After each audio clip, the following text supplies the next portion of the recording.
Hello बच्चों, कैसे हैं आप सब। आप सभी का हमारे यूट्यूब चैनल साइंस शिखर में मोस्ट वेलकम है। मेरे प्यारे बच्चों, कल की क्लास में मैंने आपको बताया था बायोलॉजी क्या है। फिर मैंने आपको ये बताया था कि फादर ऑफ बायोलॉजी किसे कहा जाता है। फिर मैंने आपको ये बताया था कि बायोलॉजी वर्ड का यूज सर्वप्रथम किसने किया था। उसके बाद मैंने आपको बताया था कि फंडामेंटल यूनिट ऑफ लाइफ का मतलब क्या होता है। और मैं उम्मीद करता हूं बच्चे आपको ये समझ में आ गया होगा। मैं आपसे बोला था कि नेक्स्ट क्लास में मैं आपको बताऊंगा सेल डेफिनेशन। तो मैं स्टार्ट करने वाला हूं कि सेल डेफिनेशन क्या है। जो बच्चे नहीं जानते हैं या उनको कॉन्सेप्ट नहीं क्लियर है वो आज क्लियर हो जाएगा। मैं पहले एग्जांपल दूंगा, फिर उसके बाद डेफिनेशन आपको बताऊंगा। तो एक बार मैं क्विक रिवाइज कर दे रहा हूं जिससे जो बच्चे नहीं भी पढ़े हैं उनके दिमाग में वो चीज आ जाए। मैंने बच्चे आपको क्या बताया था कि बायोलॉजी किसे कहा जाता है। मैंने आपको बताया था बायोलॉजी को इंग्लिश में बायोलॉजी ही कहा जाता है, लेकिन उसे हिंदी में जीव विज्ञान कहा जाता है। बायोलॉजी दो वर्डों से मिलकर के बना है, बायोस प्लस लोगोज। बायोस का मतलब होता है लिविंग, लिविंग का मतलब होता है सजीव, और लोगोज का मतलब होता है स्टडी यानी अध्ययन करना। एक ऐसा विज्ञान जिसके अंतर्गत हम जीवधारियों का यानी लिविंग्स का हम स्टडी करते हैं, अध्ययन करते हैं, उसे हम जीव विज्ञान कहते हैं। मैंने आपको बता दिया था। मैंने फिर बताया था कि बायोलॉजी वर्ड का यूज सर्वप्रथम किसने किया था। तो मैंने आपको बताया था लेमार्क एंड ट्रिवेरियस, ये दो साइंटिस्ट ऐसे थे जिन्होंने जीव विज्ञान के लिए बायोलॉजी शब्द का इस्तेमाल किया था। फिर मैंने आपको क्या बताया था, फिर मैंने आपको बताया था फादर ऑफ बायोलॉजी किसे कहा जाता है। तो फादर ऑफ बायोलॉजी मैंने क्या बताया था, आप बताइए। जी हाँ, मैंने बताया था अरस्तु। बिल्कुल सही, अरिस्टोटल को मैंने बताया था कि फादर ऑफ बायोलॉजी अरिस्टोटल को कहा जाता है, जिसे आप अरस्तु भी कहते हैं। इतनी चीज मैंने क्लियर कर दिया था। फिर मैंने आपको बताया था कि फंडामेंटल यूनिट ऑफ लाइफ क्या है। तो मैंने आपको बताया था कि एक ऐसा कंप्लीट बेस जिस पर पूरी लाइफ का डेवलपमेंट हुआ है उसे हम बोलते हैं फंडामेंटल यूनिट ऑफ लाइफ। तो इतना समझ में आ गया। मैंने आपको क्विक रिवीजन भी करवा दिया। अब मैं चलता हूं सेल डेफिनेशन बताने के लिए कि सेल डेफिनेशन क्या है। तो पहले एग्जांपल दूंगा, फिर आपसे मैं खुद आप क्लियर कर लेंगे कि सेल डेफिनेशन क्या है। मुझे बताने की जरूरत नहीं है, आपको कॉन्सेप्ट समझ में आ गया तो डेफिनेशन तो आप चुटकियों में निकाल लेंगे। तो चले स्टार्ट करते हैं। तो मैं यहां लिखता हूं cell definition. Cell definition, cell definition, कोशिका की परिभाषा, कोशिका की परिभाषा, कोशिका की परिभाषा। तो मैं एग्जांपल से समझाने की कोशिश कर रहा हूं जिससे आपको पूरा कॉन्सेप्ट क्लियर हो जाए कि एक्चुअल में सेल है क्या। ठीक है, तो जैसे मेरे प्यारे बच्चों, मान लीजिए अगर आपको एक मकान बनाना है तो एक मकान बनाने के लिए आप क्या प्रोसीजर करते हैं। एक मकान बनाने के लिए आपको बहुत सारे मटेरियल की जरूरत पड़ती है कि नहीं पड़ती है। या तो आप देखे हुए होंगे अपने आसपास घर बनते हुए, या तो आपका घर बना होगा तो आप देखे होंगे। बहुत सारे मटेरियल का इस्तेमाल करके एक मकान का फॉर्मेशन किया जाता है। ऐसा है नहीं कि मकान तुरंत हम बना दिए, नहीं, स्टेप बाय स्टेप चलते हैं फिर मकान का फॉर्मेशन होता है, एक हाउस का फॉर्मेशन होता है।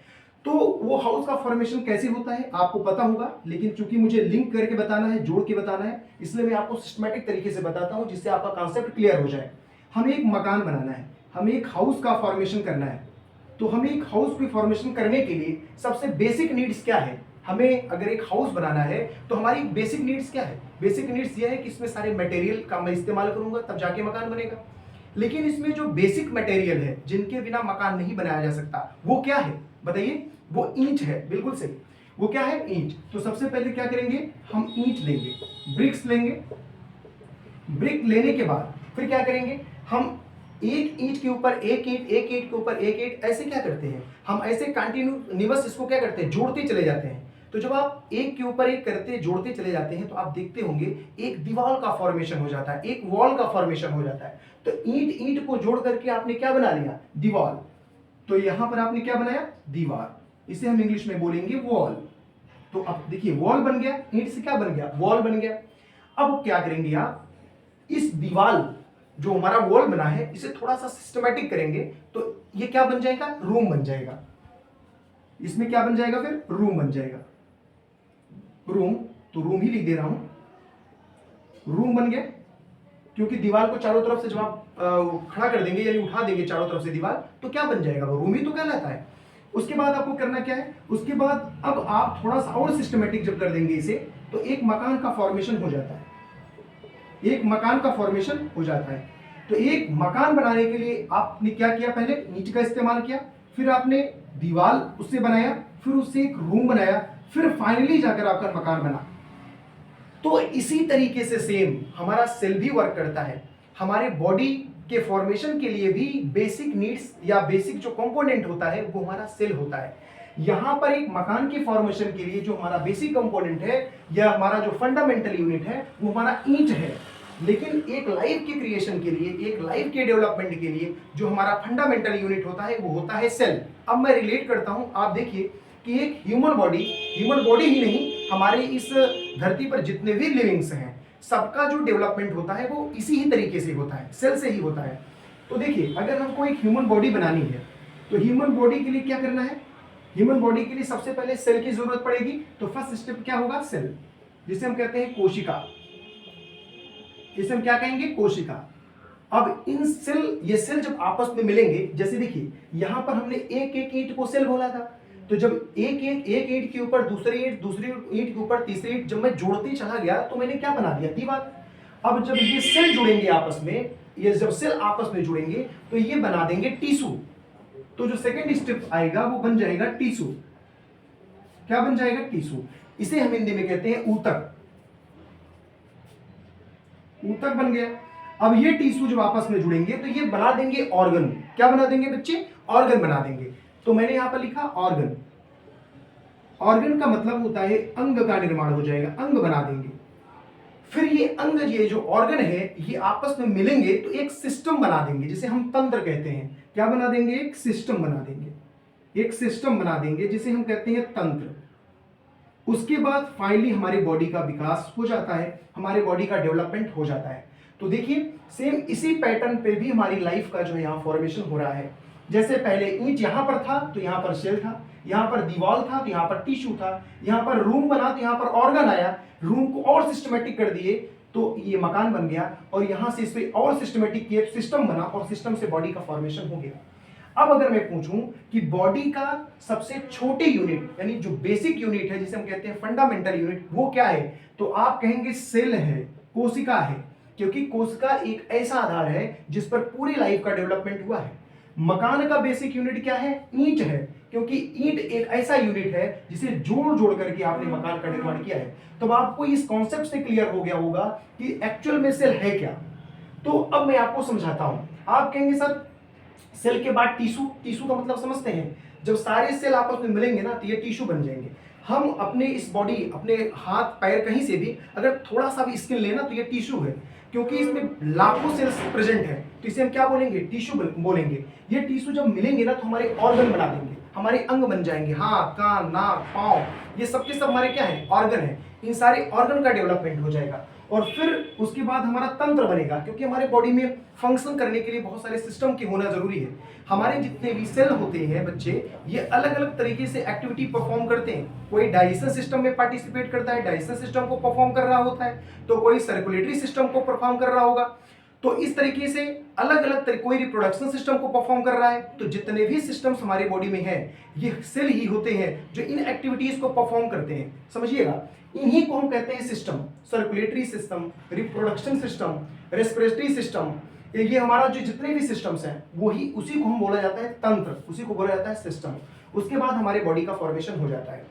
तो ये कॉन्सेप्ट अगर आपको समझ में आ गया है तो अब आपको कोशिका का डेफिनेशन क्या है ये रटने की जरूरत नहीं है, आप खुद बता देंगे कि कोशिका या सेल किसे कहा जाता है। तो कैसे बताएंगे आप बताइए? मैं आपको बताता हूं कि सेल का डेफिनेशन आप कैसे निकालेंगे। इतना जो कॉन्सेप्ट है ये आपके माइंड में सेट होना चाहिए। अगर ये माइंड में सेट हो गया तो सेल डेफिनेशन को रटने की जरूरत नहीं है, आप सेल डेफिनेशन बता देंगे कि सेल डेफिनेशन है क्या, और आपको कॉन्सेप्ट भी क्लियर हो जाएगा। तो डेफिनेशन अगर आपको बताना है तो क्या बताएंगे? बताएंगे सर कोशिका जो है वो सजीवों की आधारभूत संरचना है। कोशिका क्या है? सजीवों की आधारभूत संरचना है। आधारभूत संरचना है। आधारभूत संरचना, आधारभूत संरचना, यहाँ जो हिंदी मीडियम के बच्चे होंगे वो तो ये समझ पा रहे होंगे, लेकिन जो इंग्लिश मीडियम के बच्चे हैं वो यहाँ कंफ्यूज हो जाते होंगे कि आधारभूत क्या है। तो बच्चे ये आधारभूत संरचना या मौलिक इकाई, ये दोनों का मतलब एक ही है। इसका मतलब होता है फंडामेंटल यूनिट। और मैंने आपको पहले ही क्लियर कर दिया था कि कोशिका जो है वो लिविंग्स की फंडामेंटल यूनिट क्यों है, मैंने आपको क्लियर कर दिया था। तो इस लाइन का मतलब तो आपको समझ में आ गया होगा, कोई दिक्कत नहीं है। मैं उम्मीद करता हूं कि आपको समझ में आ गया होगा, क्योंकि मैं एक्सप्लेन कर चुका हूं। अब देखिए यहां पर आप बुक में लिखा हुआ देखे होंगे या पढ़े भी होंगे कि जो हमारी सेल है वो क्या होती है, functional unit of the body. ये हमारी बॉडी की क्या होती है, क्रियात्मक इकाई होती है। तो आप लिखा हुआ देखे होंगे कि जो हमारी कोशिका है, जो हमारी कोशिका है, ये सजीवों की क्रियात्मक इकाई होती है। क्रियात्मक, दोनों मिला के लिख दे रहा हूं, क्रियात्मक और संरचनात्मक इकाई होती है। संरचनात्मक इकाई होती है, इकाई होती है, इकाई होती है। देखो यहां पर क्या बोला है कि सेल जो होते हैं वो हमारे जो लिविंग्स होते हैं उनकी फंक्शनल और क्या होती है, यहां पर देखिए फंक्शनल और structural unit of the body होती है। यानी संरचनात्मक मतलब होती है स्ट्रक्चरल, स्ट्रक्चरल, और क्रियात्मक का मतलब होता है फंक्शनल, फंक्शनल। तो देखिए अब यहां पर दो वर्डों का इस्तेमाल किया गया, क्रियात्मक और संरचनात्मक। अब कहोगे सर इसको जरा समझाइए, इसका मतलब क्या है। तो देखिए मेरे प्यारे बच्चों, यहां पर क्रियात्मक का मतलब क्या होता है, क्रियात्मक का मतलब होता है functional unit of the body. अब देखिए मैंने आपको पहले ही बताया था कि जितने हमारी बॉडी में क्या है, खरबों की संख्या में सेल पाए जाते हैं। सब सेल क्या होते हैं, ग्रुप वाइज डिवाइड होते हैं, सबका अलग अलग काम होता है। आपके घरों में आप देखिए सबका अलग अलग काम होता है। झाड़ू पोछा करने वाले आपके घर में आते हैं तो वो झाड़ू पोछा करके जाते हैं, खाना बनाने वाले खाना बना के जाते हैं, मतलब सभी का काम क्या होता है, बटा होता है। इसी तरीके से हमारी बॉडी में जो सेल पाए जाते हैं इन सबका सेल का काम बटा हुआ होता है। ठीक है, कोई जो है रेस्पिरेशन सिस्टम में को एक्टिव कर रहा होता है, परफॉर्म कर रहा होता है, तो कोई रिप्रोडक्शन सिस्टम में पार्टिसिपेट कर रहा होता है, वहां पर एक्टिविटी परफॉर्म कर रहा होता है, तो कोई सर्कुलेटरी सिस्टम में एक्टिविटी परफॉर्म कर रहा होता है। तो सबकी जो क्रिया है, फंक्शनल है, वो अलग अलग है। इसीलिए कहा जाता है जो हमारी सेल है वो लिविंग्स की क्या होती है, functional unit of the body होती है। यहां पर दूसरा शब्द इस्तेमाल किया गया संरचनात्मक इकाई, यानी structural unit of the body. ये संरचनात्मक क्या है या ये structural unit of the body क्या है। देखिए बच्चे, जो हमारी सेल होती है वो क्या करती है, हमारी बॉडी का डेवलपमेंट करती है, हमारी बॉडी का विकास करती है, एक स्ट्रक्चर प्रोवाइड कराती है, एक स्ट्रक्चर देती है। इसीलिए कहा जाता है सेल जो है वो हमारे सजीवों की, हमारे लिविंग्स की क्या होती है, structural unit of the body होती है। तो आपको समझ में आ गया मैं क्या कहना चाह रहा हूं। तो ये दोनों चीजें आपको क्लियर हो जाना चाहिए, आपको रटने की जरूरत नहीं है। मैंने आपको बताया कोशिका सजीवों की आधारभूत संरचना है, क्यों है मैंने आपको बता दिया। कोशिका सजीवों की क्रियात्मक और संरचनात्मक इकाई है, मैंने ये भी बताया। क्रियात्मक का मतलब क्या है और यहाँ संरचनात्मक यानी structural unit of the body क्या है। तो इतनी चीजें आपको समझ में आ गई। अब यहाँ पर आप क्वेश्चन पूछेंगे, सर अगर मैं सेल को देखना चाहूं तो क्या मैं देख सकता हूं।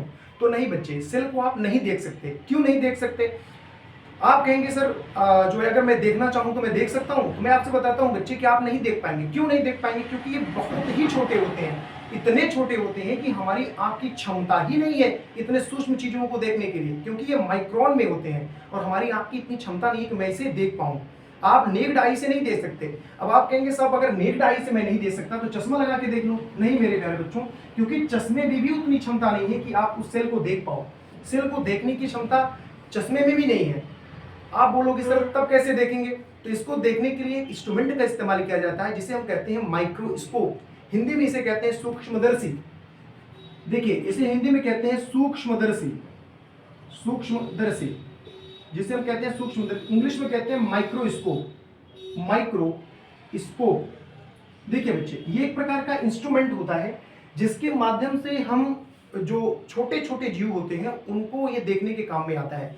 जो चीजें हमारी आईज नहीं देख पाती, जिसे हम देखने में असमर्थ होते हैं, उसको देखने के लिए हम माइक्रोस्कोप का इस्तेमाल करते हैं। क्योंकि हमारा जो सेल है बहुत छोटा है, माइक्रोन में है, तो हम इसे नहीं देख पाएंगे। अगर मैं साइज बताऊं तो हमारी जो सेल की साइज होती है वो 10⁻⁻⁶ मीटर होती है। इसका मतलब आप समझ रहे हो, मीटर का 10 लाखवां हिस्सा, इतना छोटा जो है ये हमारा सेल होता है। अब आप सोच लो इतने छोटे सेल को आप कैसे देख पाओगे। तो इस सेल को देखने के लिए आपको क्या करना होगा, माइक्रोस्कोप का मदद लेना होगा, तब आप इस सेल को देख पाएंगे, नहीं तो आप इसे नेक्ड आई से नहीं देख पाएंगे। क्लियर है। ओके, तो इसका मतलब यह है बच्चों कि अगर आपसे पूछा जाए कि सेल को देखने के लिए किस इंस्ट्रूमेंट का इस्तेमाल किया जाता है, तो सेल को देखने के लिए माइक्रोस्कोप का इस्तेमाल किया जाता है, नहीं तो आप नेक्ड आई से सेल को नहीं देख सकते। तो सेल का डेफिनेशन आपको क्लियर हो गया होगा। अब आपके मन में ये आता होगा कि सर सेल की संख्या कितनी होती है, यानी कोशिकाओं की संख्या कितनी होती है। तो कोशिकाओं की संख्या कितनी होती है, कोशिकाओं की संख्या, नंबर ऑफ सेल, कोशिकाओं की संख्या, number of cell, number of cell. तो कोशिकाओं की संख्या के बारे में अगर मैं बात करूं तो बच्चे देखिए, कोशिकाएं जो सेल्स होती हैं, जितने भी प्लांट्स वगैरह आप देखते हैं, विशालकाय हाथी वगैरह बड़े बड़े जानवरों को आप देखते हैं, ये सब के सब क्या होते हैं, सेल से बने हुए होते हैं, सबके सब सेल से बने हुए होते हैं। तो अगर हम कोशिकाओं की संख्या के बारे में बात करूं तो यहां पर इसे दो कैटेगराइज में हम बांटते हैं। एक को हम बोलते हैं यूनिसेलुलर ऑर्गेनिज्म और दूसरे को हम बोलते हैं यूनिसेलुलर ऑर्गेनिज्म, यानी एक कोश की जीव, और दूसरे को हम बोलते हैं बहुकोश की जीव। तो देखिए यहां पर एक को हम बोलते हैं यूनिसेलुलर ऑर्गेनिज्म, इसे हम कहते हैं एक कोशिकीय जीव, एक कोशिकीय जीव। और दूसरे को हम यहां पर लिखते हैं multicellular organism, multicellular organism, बहुकोशिकीय जीव, बहुकोशिकीय जीव। अब देखिए यूनिसेलुलर ऑर्गेनिज्म का मतलब क्या होता है, यूनि का मतलब होता है सिंगल, यहां पर मैं लिख दे रहा हूं। देखिए यूनि का मतलब क्या होता है, यूनि का मतलब होता है सिंगल, सिंगल। और सेलुलर का मतलब क्या होता है, सेलुलर, सेलुलर का मतलब होता है सेल। तो देखिए यूनिसेलुलर ऑर्गेनिज्म का मतलब एक कोश की जीव। अगर इसे आप ब्रेक करके देखेंगे, यूनि का मतलब होता है सिंगल और सेलुलर का मतलब होता है सेल।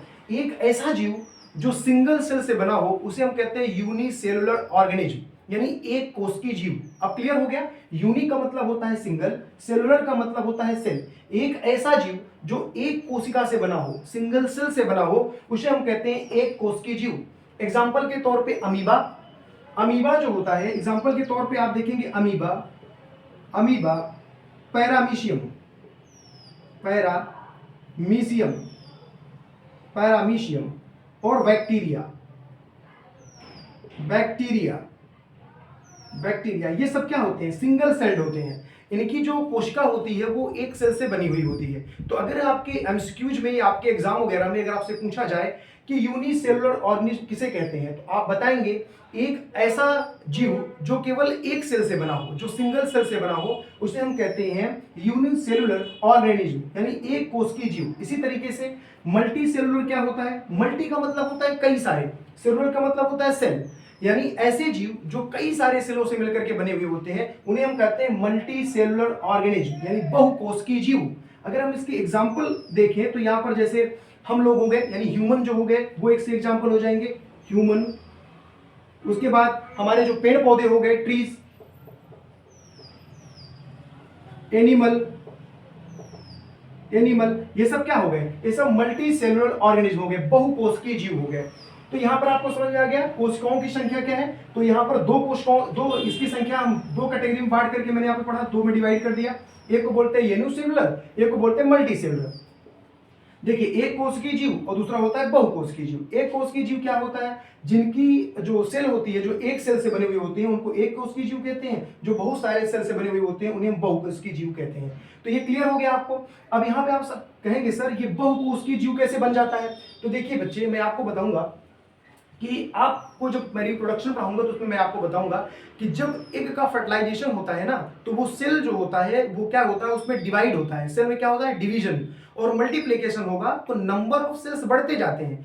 तो हर एक जीव जो होते हैं पहले वो सिंगल सेल ही से बने हुए होते हैं, लेकिन चूंकि उनमें क्या होता है, डिवीजन होता है, उनमें मल्टीप्लिकेशन होता है, तो नंबर ऑफ सेल्स बढ़ते जाते हैं, और जितना बड़ा जीव उतनी ज्यादा सेल्स उसमें बनते चले जाते हैं और उनका स्ट्रक्चर बहुत भारी हो जाता है।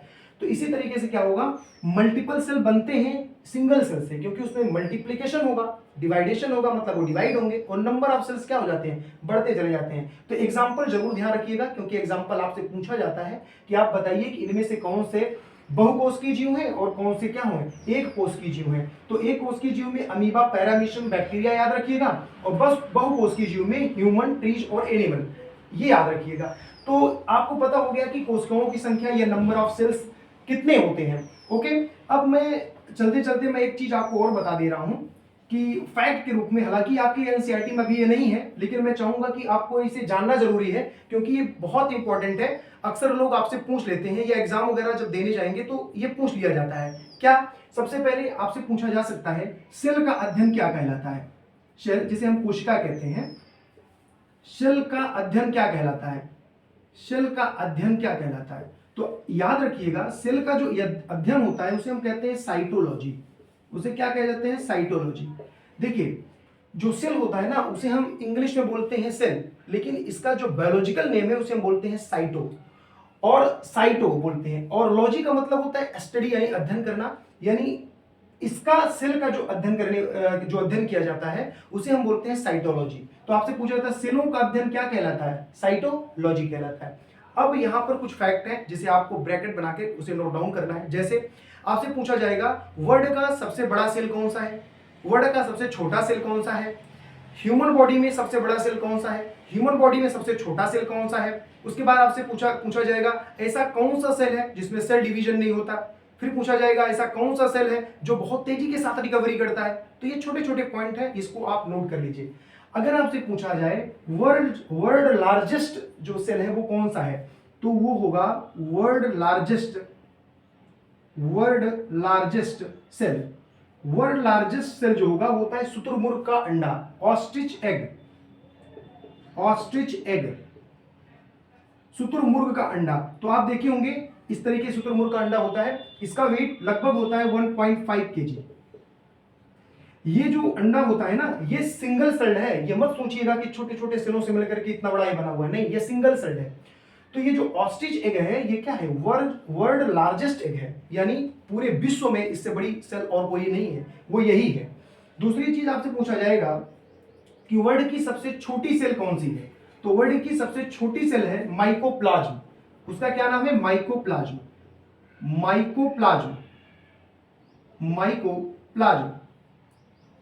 इंग्लिश में भी लिख दे रहा हूं माइकोप्लाज्म जो है एक बैक्टीरिया है, एक बैक्टीरिया का नाम है। तो सबसे छोटी कोशिका अगर आपसे पूछा जाए वर्ल्ड की सबसे छोटी कोशिका क्या है, सेल क्या है, तो आपका आंसर होना चाहिए माइकोप्लाज्म। माइकोप्लाज्म क्या है? एक बैक्टीरिया है जो जिसका सेल सबसे छोटा होता है। तो यहाँ पे दो क्वेश्चन बनेंगे, सबसे छोटी बैक्टीरिया कौन सी है, तो भी आंसर आएगा माइकोप्लाज्म। और अगर आपसे पूछेगा कि वर्ल्ड की सबसे छोटी सेल कौन सी है, तो भी आंसर आएगा माइकोप्लाज्म। तो इसे आप नोट कर लीजिएगा। अगली चीज यहां पर जो आपसे पूछा जा सकता है कि ह्यूमन बॉडी में सबसे बड़ा सेल कौन सा है, तो याद रखिएगा ह्यूमन बॉडी में सबसे बड़ा सेल है फीमेल ओवम, जिसे हम बोलते हैं फीमेल ओवम।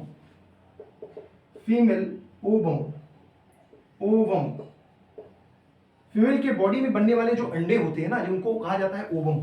तो फीमेल का जो ओवम होता है वो सबसे बड़ा जो है सेल उसका होता है। तो ह्यूमन बॉडी में अगर पूछा जाए कि सबसे बड़ा सेल कौन सा है, तो आपका आंसर आएगा कि फीमेल ओवम।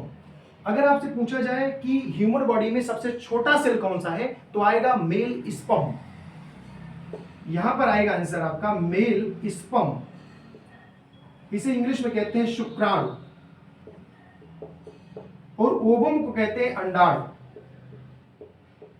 इसे हम बोलते हैं अंडाणु, या इसे अंडा बोला जाता है, अंडाणु हिंदी में लिखा रहता है। तो इतना क्लियर हो गया। वर्ल्ड की लार्जेस्ट सेल कौन सी है, तो आप बताएंगे शुतुरमुर्ग का अंडा यानी ऑस्ट्रिच एग। अगर आपसे पूछा जाए कि वर्ल्ड की सबसे छोटी सेल कौन सी है, तो माइकोप्लाज्म। अगर आपसे पूछा जाए कि ह्यूमन बॉडी में सबसे बड़ा सेल कौन सा है, तो आप बताओगे फीमेल ओवम। अगर आपसे पूछा जाए कि ह्यूमन बॉडी में सबसे छोटी सेल कौन सी है, तो आप बताओगे मेल स्पर्म। क्लियर हो गया। अब यहां से पूछा जाता है ह्यूमन बॉडी में सबसे लंबी सेल किसकी होती है, तो सबसे लंबी जो सेल होती है वो होती है न्यूरॉन सेल। जी हाँ, न्यूरॉन ये आपके लिए नया शब्द है, क्योंकि जब मैं आपको ब्रेन पढ़ाऊंगा तो वहां पर मैं आपको क्लियर करूंगा कि न्यूरॉन सेल है क्या। लेकिन अभी के लिए बस इतना आप जान लीजिए कि एक ब्रेन सेल है जिसे हम बोलते हैं न्यूरॉन सेल। न्यूरॉन सेल एक ऐसा सेल होता है जो ह्यूमन बींग्स में सबसे लंबा सेल होता है। लेकिन इसमें एक दिक्कत की बात है, वो क्या है कि न्यूरॉन सेल में सेल का डिवीजन नहीं होता। अब आप कहेंगे सर यहां पर आपने एक शब्द का नाम लिया सेल डिवीजन, अब ये क्या है, तो मैंने आपको टॉपिक में मेंशन करवाया है सेल डिवीजन, तो मैं वहां पर क्लियर करूंगा।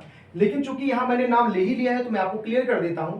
सेल का विभाजन, जब एक सेल टूट करके दो नई सेल बना ले, दो न्यू सेल बना ले, तो उसे हम कहते हैं सेल डिवीजन। जैसे आपको मैं समझा रहा हूं, जिससे आपको ये समझ में आ जाए, जो मैंने भाषा बोला है इसको आप प्रैक्टिकली समझ लें। जैसे आप दौड़ते हुए कहीं जा रहे हैं और रास्ते में अचानक से आप गिर गए, तो आप देखे होंगे कि आपके पैर में चोट लग जाता है, यानी जो स्किन होती है वहां से वो छिल जाती है, ब्लीडिंग होने लगती है। तो जैसे स्किन हटती है ना, कुछ दिन के बाद आप देखेंगे वहां पर नया सेल आ जाता है, यानी वो घाव भर जाता है, फिर से आपका स्किन वैसा हो जाता है। ये कैसे संभव हो पाता है? ये इस वजह से संभव हो पाता है, जैसे ही आपका स्किन वहां से निकला, यानी वहां का सेल डेड हुआ, तो जो पड़ोसी सेल है, जो पास का सेल है, वो क्या करता है, उसमें मल्टीपल उसमें डिवाइडेशन होने शुरू होता है, वो डिवाइड होने लगता है, उसमें मल्टीप्लिकेशन होने लगता है, वो नंबर ऑफ सेल्स बढ़ने लगते हैं। और वही सेल बढ़ते बढ़ते जहां पर आपका स्किन हट चुका है, वहां पर आके वो शिफ्ट हो जाते हैं और आपका घाव क्या हो जाता है, भर जाता है। तो घाव कैसे भरा? क्योंकि सेल क्या हो रहे हैं, डिवाइड हो रहे हैं, सेल में डिवीजन हो रहा है। तो मेरे प्यारे बच्चों, अगर सेल में डिवीजन होगा ही नहीं तो क्या हमारे घाव भरेंगे? क्या हमारे घाव ठीक होंगे? बिल्कुल नहीं ठीक होंगे। इस वजह से ये जरूरी है कि सेल का डिवीजन होना चाहिए। लेकिन न्यूरॉन सेल में ऐसा नहीं होता बच्चे, न्यूरॉन सेल में सेल का डिवीजन होता ही नहीं। इस वजह से अगर हमारे ब्रेन पे चोट लग गया तो वो जल्दी ठीक नहीं होता। क्यों नहीं ठीक होता? क्योंकि हमारा जो ब्रेन है वो दो सेल से बना होता है, एक को हम बोलते हैं न्यूरॉन सेल और दूसरे को हम बोलते हैं गीलियल सेल। तो गीलियल सेल की हम बात अभी नहीं करेंगे, अभी हम न्यूरॉन सेल की ही बात करेंगे। न्यूरॉन सेल में अगर चोट लग गई तो वहां पर सेल डिवीजन नहीं होता। अगर मान लीजिए आपके सर पर कोई तेजी से मार दिया और वो चोट आपकी न्यूरॉन सेल पे लग गई, तो वहां का तो सेल डेड हो जाएगा, मर जाएगा। लेकिन आप हमें बताइए, जब उस सेल में सेल डिवीजन होगा ही नहीं तो क्या उस न्यूरॉन सेल में लगी चोट का भरपाई हो पाएगा? क्या वो भर जाएगा? क्या वो ठीक हो जाएगा? नहीं बच्चे, बिल्कुल नहीं ठीक होगा। तो हमारी न्यूरॉन सेल की एक सबसे खराब बात यह है कि उसमें सेल डिवीजन नहीं होता। तो आपसे पूछा जा सकता है कि ऐसा कौन सा सेल हमारे ह्यूमन बॉडी में है जिसमें सेल डिवीजन नहीं हो पाता? तो न्यूरॉन सेल में सेल डिवीजन नहीं होता। इस वजह से अगर न्यूरॉन सेल पे चोट लग गई तो वो ठीक नहीं होती है। तो मेरे प्यारे बच्चों, मैंने आपको यहाँ पर सेल डेफिनेशन क्लियर किया विद कॉन्सेप्ट के साथ, और छोटे छोटे जो फैक्ट थे वो भी मैंने आपको बताया। और मैंने ये भी आपको बताया कि सेल की संख्या कितनी होती है, यूनिसेलुलर भी होते हैं और मल्टी सेलुलर भी होते हैं। मैंने उनको कॉन्सेप्ट और एग्जांपल के साथ क्लियर किया, और मुझे अब लगता है कि आपको सेल डेफिनेशन में कोई प्रॉब्लम नहीं हुई होगी। आपको पूरी तरीके से स्टेप बाय स्टेप समझ में आ गया होगा। तो बच्चे, आज की क्लास में यहीं पर रोकता हूं।